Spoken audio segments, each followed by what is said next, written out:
শেষকালে কোনো সময় যে এই একটা ক্ল্যাশকে দেখতে হবে আমি জাস্ট কল্পনাও করতে পারিনি।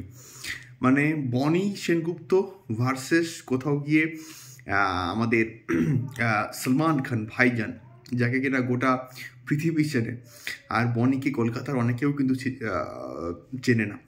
তো এই ক্ল্যাশটা বিরাট বড় একটা ক্ল্যাশ। এটা কিন্তু হচ্ছে 2025 সালের ঈদে কিন্তু হচ্ছে, এবং কার কার মধ্যে হচ্ছে না, হাঙ্গামা.com ভার্সেস দূর চাই ও সিকান্দার কি করবে? সিকান্দার কিছুই করতে পারবে না। এই লেভেলের একটা ক্লাস কিন্তু হতে চলেছে 2025 সালের ঈদে। সো হ্যালো গাইস, আমি Deep and welcome back to my channel Deep exclusive. So এখন আমি এই বিষয়টাকে নিয়ে বেসিক্যালি কথা বলতে এসেছি।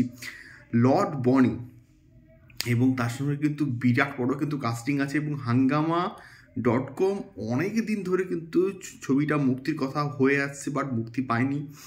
হয়তো শো পাচ্ছিল না বা কিছু একটা হবে, ফ্যামিলি ড্রামা কমেডি রয়েছে। এই ছবিটাই তো চলবে মার্কেটে, এই ছবিগুলোই তো সুপার ডুপার হিট হবে। এবং সলমান খান বনির কাছে টিকবে না। জাস্ট বনির ঝড়ে সলমান খান আহত হয়ে যাবে, মার্কেট থেকে বেরিয়ে যাবে। বনি সেনগুপ্তের ছবি আসছে, তার মানে সলমান খান কলকাতায় শোই পাবে না।